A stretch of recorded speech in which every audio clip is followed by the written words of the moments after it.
Você conhece o Amir, esse engenheiro à mão da... Essa é a resenha do livro História de Amir, do Paulo Sérgio Moraes. Bora tomar um café e bater um papo? Olá, eu sou Rodrigo César e você está no meu canal.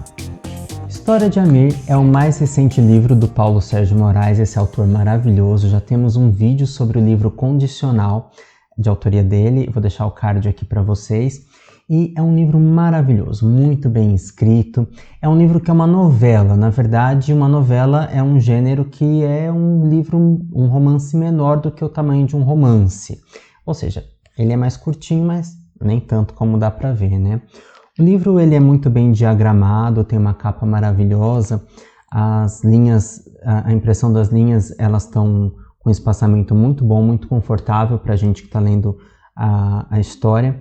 E o Paulo, como sempre, ele tem umas frases maravilhosas que servem tanto para a questão literária, quanto também para a gente refletir sobre as nossas próprias feridas. Ele conta a história da personagem, das personagens, mas também serve para a gente refletir sobre a nossa própria vida. E eu vou marcando o livro com todos esses marcadores coloridos aqui, que é uma frase melhor do que a outra. E é isso, gente. Eu queria dar spoilers, mas eu não quero dar spoilers porque é um livro que ele vai se desenrolando. À medida que a gente vai lendo, ele vai se desenrolando e a gente vai abocanhando essa história inteira e a gente vai compreendendo não só aquilo que o Amir está passando, mas também todos os dilemas pessoais dele, também no posicionamento dele diante da sociedade e também de como a sociedade se posiciona em relação a ele. O livro conta a história de Amir, que é um estudante de engenharia que mora no centro de São Paulo, numa kitnet, e ele trabalha como técnico de manutenção ali numa empresa, numa construtora. E ele está buscando uma vaga de estágio de engenharia, porque essa empresa também anuncia ali que existe essa possibilidade dessa vaga. Nesse ínterim, no decorrer da história, a gente vai percebendo que o livro vai abordar temas como racismo, homofobia, meritocracia, transfobia e também saída do armário, entre outros temas ali que também são abordados. Mas antes da gente falar propriamente dito do Amir, vamos falar sobre Murilo, que é o vilão da história. O Murilo, eu creio que ele representa um arquétipo, tá? Alguns leitores podem se incomodar com o Murilo só ter características negativas, mas a gente pode pensar assim, cadê a humanização desse vilão? Eu vou defender aqui o Paulo, não que ele precise de defesa, mas como escritor, como dramaturgo, eu vou defender esse posicionamento da seguinte forma. Existem personagens, sim, que são puramente negativos e que eles não estão ali no lugar de ter uma humanização. Porque a gente sabe que alguns vilões da vida real, eles até foram humanizados recentemente com memes e ocupam cargos de destaque no nosso país. E que representam ali, que são representados ali por pessoas como o Murilo, que sim, é homofóbico, transfóbico, racista.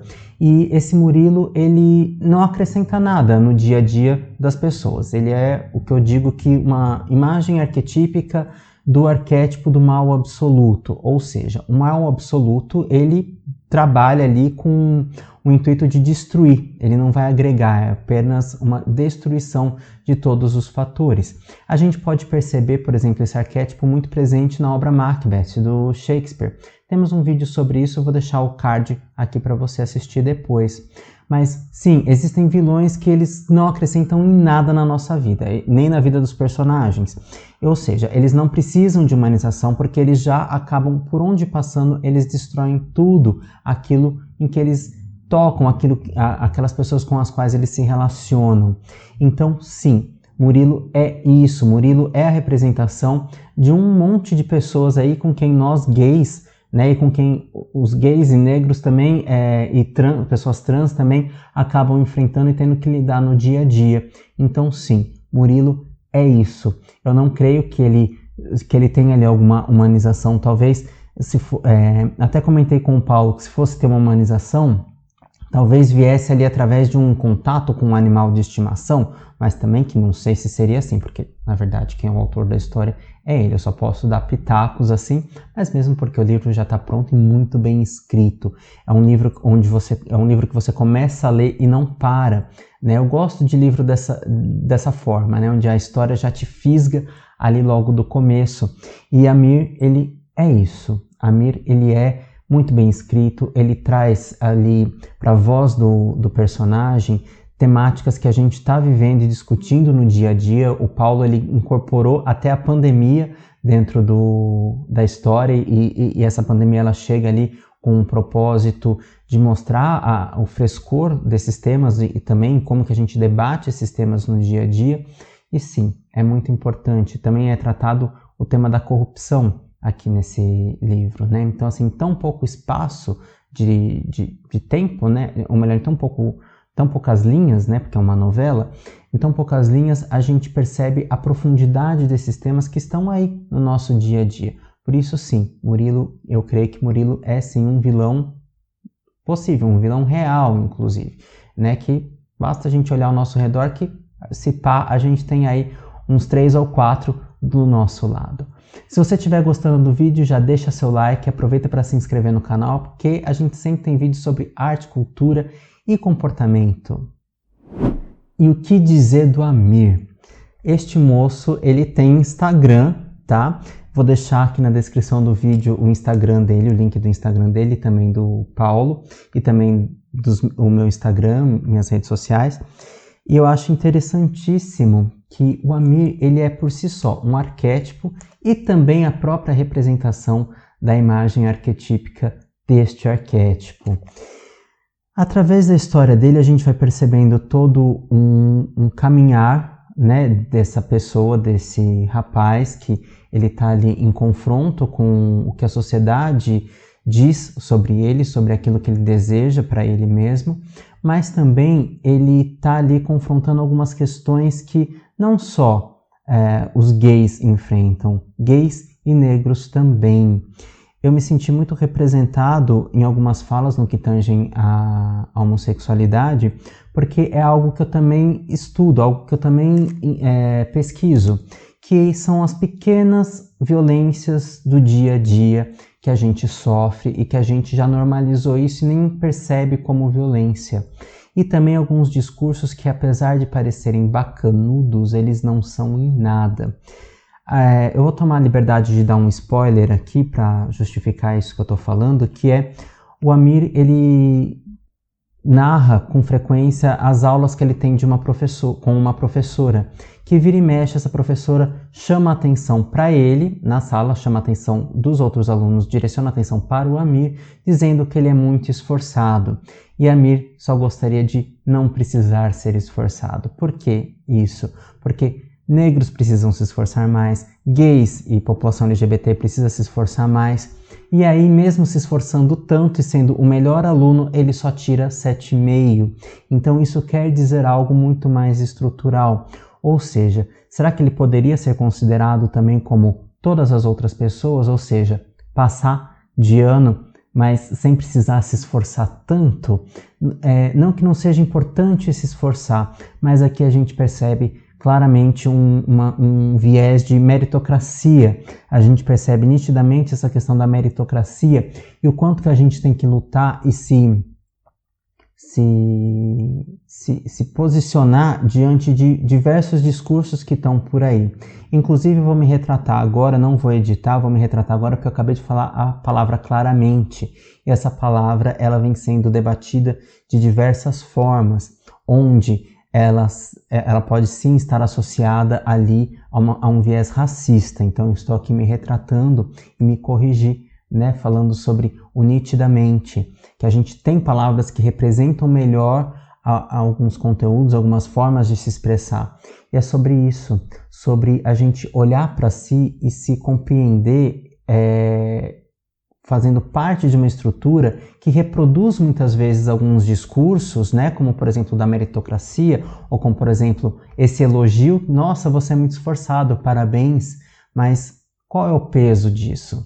Né? Porque se não fosse esse viés racista e homofóbico, será que ele precisaria se esforçar tanto? A gente sabe que não, quem é gay sabe que não, quem é negro sabe que não, né? Sabe daquilo que eu estou falando. Então esse livro ele é muito importante para a nossa contemporaneidade, não só porque é uma história deliciosa de ler, aqui tem romance, a gente vai ver também sobre uma personagem trans, e aí a gente se pergunta, né, sobre o que acontece com essa personagem trans, que é algo que frequentemente, não vou dar spoilers, mas é o que acontece frequentemente aí no mundão aí fora de diversas formas, independente, como a gente vê aqui no livro, independente de classe social, né, de poder aquisitivo. Então, somos pessoas que queremos falar do quê? Né? Negros e gays e trans, queremos falar do quê? Será que sempre vamos querer falar sobre as nossas violências, sobre aquilo que a gente sofre? Ou será que a gente tem uma outra subjetividade tão grande aí que está gritando para surgir e a gente precisa fazer essa subjetividade surgir? É importante sim falar disso, é importante, ter uma relevância social falar sobre esses temas, mas existem coisas que a gente também precisa falar sobre a beleza da vida. E aí eu chamo a atenção para o final do livro. É um final maravilhoso. Eu, conversando com o Paulo, ele leu uma dramaturgia minha chamada Desalinho, que está saindo do forno agora, e ele falou assim que quando eu lesse Amir, eu ia perceber muitas similaridades, porque a minha dramaturgia ela é sobre homossexualidade, sobre as pequenas violências que a gente sofre, mesmo dentro de famílias que nos apoiam, dentro de trabalhos que nos apoiam, com amigos que nos apoiam, e também as violências veladas, aquelas que não são assumidas, que não são ditas, porque não são socialmente aceitas. Por exemplo, você nega a vaga para uma pessoa e fala que encontrou outra pessoa melhor. A Mir passa por isso aqui também, na minha narrativa lá também existe isso. Mas o quanto que a gente sabe que algumas coisas acontecem, a gente não tem como provar, mas a gente tem como falar sobre isso, chamar atenção para isso, para essa conscientização coletiva, mas a gente também pode e deve buscar falar de outras coisas como uma forma de resistência, como Paulo Gustavo disse, né, recentemente, lá no especial dele de fim de ano, que ele nem imaginava que ele fosse dessa para outra, mas ele falava assim que rir é um ato de resistência. Então falar de amor gay, é também um ato de resistência. E sobre essas coisas todas que eu não dei spoilers, eu gostaria que vocês, depois que lessem o livro, vou deixar o link para compra aqui na descrição do vídeo, é um link para editora 6 Cores. Eu gostaria que vocês viessem contar aqui para mim, ou aqui mesmo no vídeo, na caixa de comentários, ou até mesmo lá nas redes sociais. Conversem com o Paulo também, é uma pessoa super acessível, tanto no Instagram quanto no Twitter. O próprio Instagram do Amir é muito bem alimentado, tem fotos dele lá. E eu posso dizer que Amir hoje está bem, né? Pelo Instagram dele, pelo menos eu vejo que ele está bem, né? E agora ele tem tempo até para fazer musculação e viajar. E é isso. Se você gosta desse tipo de vídeo, acessa aqui do lado, a gente tem um card sobre... ou melhor, aqui em cima a gente tem um card sobre uma playlist de resenhas de livros LGBTs. E é isso. Um grande abraço e até o próximo vídeo. Tchau!